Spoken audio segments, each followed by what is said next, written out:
Salary, फिर आपका जब तक HRA जो मकान किराया भत्ता, जब तक आपके डॉक्यूमेंट जमा नहीं हो जाएंगे ब्रांच में, फिर वो वेरीफाई करेंगे। जब वो आपका लग जाएगा तो फिर ये जो 6510 है ये भी आपका सैलरी में जुड़ जाएगा। फिर आपकी एक चीज अभी भी रह गई। आज मैं जो बताने जा रहा हूं, दिल्ली पुलिस कांस्टेबल सैलरी कैसे कैसे मिलती है। अभी ड्राइवर पास होके आए तो मैंने उनसे सवाल किया, क्या आप सैलरी के बारे में जानते हो? क्या आपको वहां पर पढ़ाया गया? तो एक बच्चे ने भी सही से जवाब नहीं दिया। तो ये हमारे लिए बहुत ही, वैसे बहुत बड़ी बात है कि जो हम सैलरी के बारे में भी नहीं जानते कि हमारी सैलरी कैसे कैसे बनती है। आप भाग दौड़ कर रहे हो, ग्राउंड के अंदर भाग दौड़ कर रहे हो, पर आप हमारी सैलरी के बारे में हमें कोई ज्ञान नहीं है, तो ये बहुत ही हमारे लिए बहुत ही गलत है। तो इसलिए हर चीज के बारे में ज्ञान धीरे धीरे होना चाहिए। सैलरी जिसके लिए हमारी दिल्ली पुलिस में नौकरी लगी है वो सैलरी है हमारे लिए, क्योंकि हम पूरा महीना मेहनत करेंगे, जब जाके हमें एक सैलरी मिलेगी, और उस सैलरी के बारे में भी हमें ज्ञान नहीं है। अभी आप देखा है कि 1 जुलाई को कांस्टेबल ट्रेनिंग पे पहुंच रहे हैं। अभी ड्राइवर पास हुए थे 3 महीने पहले। तो अब मैं ये बताना हूं कि कैसे कैसे सैलरी बढ़ती है और किस हिसाब से ये सैलरी मिलती है। तो सबसे पहले है हमारी, ये क्या है, हमारी बेसिक, ये है हमारी बेसिक पे। तो हम बात कर रहे हैं कांस्टेबल की। तो जो कांस्टेबल की है वो 21,700 रुपये है। तो इसी तरीका से हेड कांस्टेबल की अलग है, ASI की अलग है, SI की अलग है। तो हम बात कर रहे हैं कांस्टेबल मेल और फीमेल की और कांस्टेबल ड्राइवर की। तो ये सैलरी कैसे कैसे मिलती है। अब हमने बात करी 21,700 की। ये 21,700 इसको कौन तय करता है? 21,700 को सरकार तय करती है। जो भी पे कमीशन जब भी लागू होगा या कुछ भी डिमांड जो सरकार रखेगी, तो 21,700 को दिल्ली पुलिस कांस्टेबल पर फिक्स कर दिया। अब क्या क्या मिलता है कांस्टेबल को? तो सबसे पहले हम बात करते हैं महंगाई भत्ता। इसको हम शॉर्ट में कह देते हैं DA। तो सबसे पहले जो महंगाई भत्ता है, इसके बारे में हमें ज्ञान होना चाहिए कि महंगाई भत्ता साल में 2 बार बढ़ाया जाता है, 1 जनवरी से जून के बीच में और 1 जुलाई के से लेकर दिसंबर के बीच में। इसको सरकार लागू करती है कि वो कितना % हमको महंगाई भत्ता देगी हर साल में। तो फिलहाल कितना चल रहा है? 50%। अब जो चल रहा है वो 50% महंगाई भत्ता है फिलहाल। जैसे जैसे आगे बढ़ेगा उसी हिसाब से आपकी सैलरी बढ़ेगी। तो हम इस 21,700 का इस 50 से रिप्लाई करते हैं तो हमारा आता है 10,850 रुपये। तो ये हो गया हमारा महंगाई भत्ता। तो एक चढ़ाई फिर हम इन दोनों को जोड़ देते हैं। तो इन दोनों को जोड़कर हमारा 32,550 रुपये ये सैलरी अभी तक बनी है फिलहाल। अब इसमें हम क्या क्या घटाएंगे, क्या क्या हमारा बढ़ेगा इसके अंदर? तो सबसे पहले है न्यू पेंशन स्कीम, यानी कि NPS। ये 2004 के बाद लागू किया गया था। अभी तो फिलहाल 10% चल रहा है। अभी बताया जा रहा है कि 14% होगा। तो भी ऑर्डर तो आए नहीं 14 के, तो मैं अभी सिर्फ 10 के बारे में बता रहा हूं जो फिलहाल जो मिल रहा है। देखो, जब तक ऑर्डर लग नहीं जाएंगे, जब तक मांगने नहीं जाता है। अभी तो ये कह रहे कि भाई 14 करने जा रहे हैं एनपीएस को, तो फिलहाल हम 10% की बात करते हैं। अगर 10% शॉर्ट में कह देंगे हम एनपीएस। अब इस एनपीएस को करके हमारा बना 3255, यानी कि 3255। तो इसको फिर हम घटा दो, जो आपका 32,555 है, इसको घटा देंगे। तो घटाने के बाद आपकी जो सैलरी बनेगी तो वो कितनी बनेगी, तो इसको घटा लो आप जो है, तो कितनी बनी?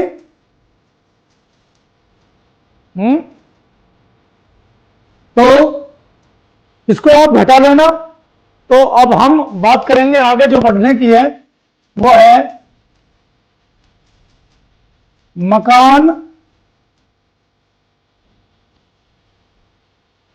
मकान किराया भत्ता। शॉर्ट में हम कह देते हैं इसको HRA, इसको हाउस रेंट कह देते हैं। जैसे HRA भी कह देते हैं, HRA हाउस रेंट भी बोल देते हैं, मकान किराया भत्ता भी कह देते हैं। तो फिलहाल जो 21,700 का, हम इसका 30%, जो दिल्ली के अंदर मिल रहा है फिलहाल 30% मिल रहा है, तो हम 30 को रिप्लाई करेंगे 21,700 से, तो 6,510 रुपए बनेगा। कितना बनेगा? 6,510। तो अभी हमारे पास ड्राइवर थे, वो पूछने लगे कि सर ये 6510 कैसे बनेगा और हमें कब से मिलेगा? तो मैंने कहा कि जिस दिन आपकी दिल्ली पुलिस में ज्वाइनिंग हो गई है, क्योंकि ट्रेनिंग में ये दिया नहीं जाता, एक तरह से आपका ये बैंक में जुड़ रहा है। जैसे आप सपोज करो कि हर महीना आप 6510 अपने बैंक खाते में डाल रहे हो। जब आप ट्रेनिंग खत्म होकर जाओगे, तो जब तक आपका करेक्टर रोल, जो आपका करेक्टर रोल है, वो आपकी बटालियन में पहुंचेगा, यानी कि जो यूनिट कहते हैं, जो हमारी यूनिट है, जहां भी हमारा ट्रांसफर होता है ट्रेनिंग के बाद, थानों में भी जा सकते हैं, कहीं भी जा सकते हैं, ट्रैफिक में जा सकते हैं, तो उसको हम यूनिट बोलते हैं। थानों के अंदर डिस्ट्रिक्ट बोलते हैं, तो इसी को हम यूनिट कहते हैं अपनी। तो वहां पर जाके एक फॉर्म मिलेगा ब्रांच से, उसको हम भरेंगे। उसको भरने के बाद आपका जितने भी महीने नहीं मिला, उतने महीने का आपको एरियर दिया जाएगा, पर ट्रेनिंग के दौरान इतने नहीं मिलेगा आपको। ठीक है। इसके बाद आती है हमारी राशन मनी। क्या आती है हमारी? Ration money. देखो, राशन मनी बढ़ती रहती है, कभी साल के हिसाब से बढ़ती है, कभी 2 साल के हिसाब से। अब फिलहाल हमारी जो चल रही है वो 4,425। इसका मतलब हुआ 142.75 पैसे। ये लिखा है मैंने 142.75 नहीं है, ये 74 है। 74 के हिसाब से, पर डे के हिसाब से मिलती है राशन मनी। अगर महीना 31 का है तो आपको 4425 मिलेगी। अगर महीना 30 दिन का है तो 142.74 पैसे आपका कम कर दिया जाएगा। अगर जैसे फरवरी में 28 दिन का महीना आता है तो आपको 3 दिन की काट दी जाएगी राशन मनी, क्योंकि राशन मनी 1 दिन के हिसाब से मिलती है। ये पता होना चाहिए। बहुत से कहते हैं नहीं सर, हमको तो हमारी सैलरी कम आई है, तो इसको हमेशा जोड़ो। ठीक है, फिर इनको आप जोड़ते रहना, इसको जोड़िए मत ना। तो इस तरीका से आपकी ये मिलेगी। और उसके बाद ये ट्रेनिंग में मिलेगी आपको राशन मनी। राशन मनी जिस दिन से आपकी ज्वाइनिंग होगी आपकी सैलरी में आएगी, ये फिर बता रहा हूं मैं। तो इसको हम निकालते हैं, इसको हटा दिया 3,255 से, तो इसको घटाओ तो 29,295 रुपये बनेगा। ये सैलरी होगी हमारी। अब इसमें ट्रेनिंग के अंदर अभी मैंने जो बताया था वो 4425, 1 9 2 11 4 2 6 1 7 9 4 13 को 3 का 1 2 और 1 3, तो ये सैलरी आएगी जो अब जो ट्रेनिंग कर रहे हैं। अगर देखो जुलाई में कितना परसेंट बढ़ेगा, अगर 3% बढ़ता है तो उस 3% को आप जोड़ना। अगर 3% बढ़ता है तो कितना बढ़ेगा, 651 रुपए। फिर आपको उसी हिसाब से आपको 10% निकालना है, क्योंकि देखो बढ़ना तो है।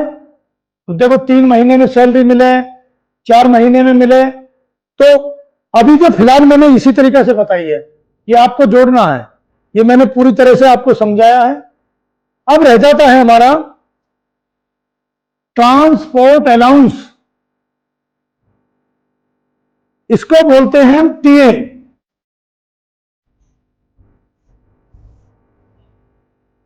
यातायात भत्ता, यह ट्रेनिंग के दौरान नहीं दिया जाता। जब आपकी ट्रेनिंग खत्म हो जाएगी, समाप्त हो जाएगी, जब आप किसी अपनी यूनिट में पहुंचोगे तो इसको कुछ डॉक्यूमेंट लगाने की जरूरत नहीं है आपको। फिलहाल ये कितना मिल रहा है, फिलहाल ये मिल रहा है हमारा 5,400 रुपए, यानी कि 5400 रुपए मिल रहा है ट्रांसपोर्ट अलाउंस।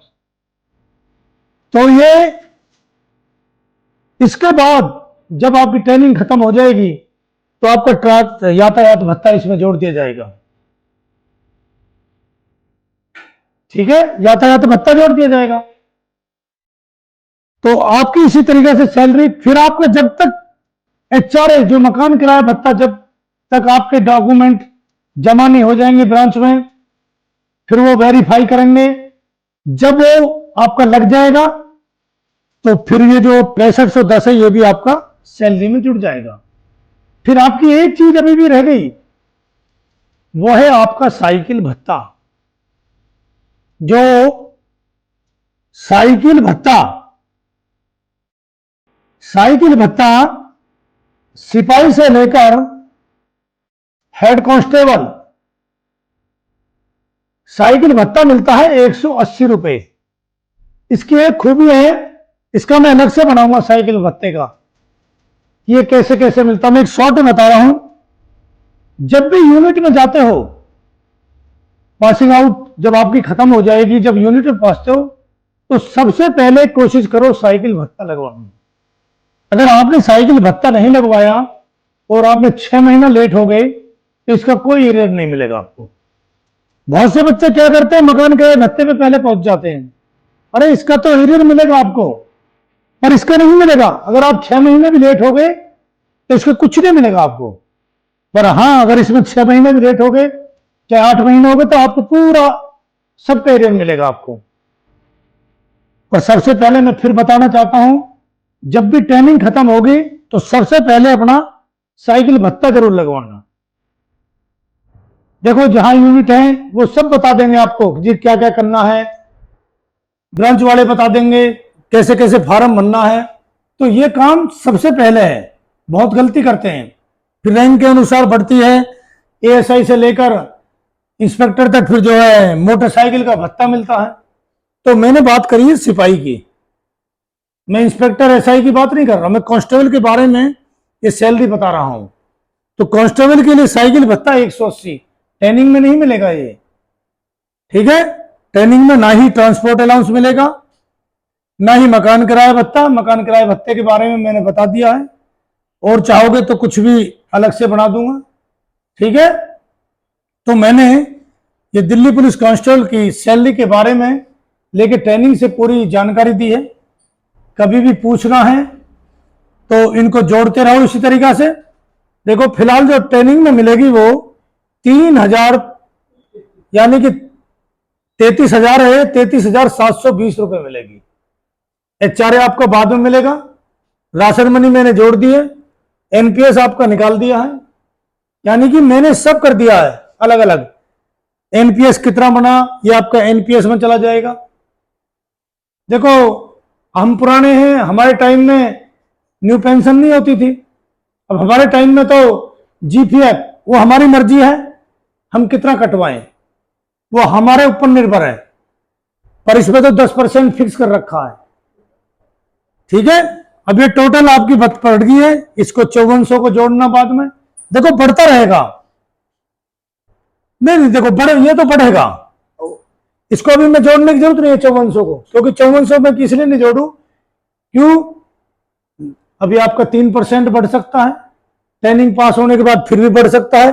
तो फिर तो आप मेरे को कहोगे सर आपने तो 5400 बताया था। देखो जब भी महंगाई भत्ता बढ़ेगा तो ट्रांसपोर्ट अलाउंस बढ़ेगा। मैंने बात करी है 5400 तक, क्योंकि अभी ट्रेनिंग में आपको मिलेगा नहीं। देखो जैसे ही 3% बढ़ा, 4%, तो ये बढ़ता रहेगा। जब बच्चे ट्रेनिंग पास होंगे तो पता नहीं कहां तक पहुंच जाए महंगाई भत्ता। तो ये महंगाई भत्ता के हिसाब से आपका ट्रांसपोर्ट अलाउंस बढ़ेगा, तो इनको आप जोड़ना उस हिसाब से। ये आप देखो पढ़े लिखे हैं सभी, सैलरी पूरी बता दी है। देखो सबसे पहले बेसिक पे, फिर हमने महंगाई भत्ता बताया, फिर हमने NPS बताया, फिर हमने एक साइकिल भत्ता बताया, मकान किराया भत्ता बताया, राशन मनी बताई और TA बताया। TA ट्रेनिंग में नहीं है, HRA नहीं है, साइकिल भत्ता नहीं है। अब आप ट्रेनिंग में जोड़ो बेसिक, महंगाई, NPS और राशन मनी। ये 4 चीज ट्रेनिंग के दौरान NPS आपका निकल जाएगा। जो मिलने वाली चीज है वो है बेसिक, महंगाई और राशन मनी। ये ट्रेनिंग की चीजें मैं बता रहा हूं, ठीक है। तो बच्चों कुछ भी पूछो, देखो मेरा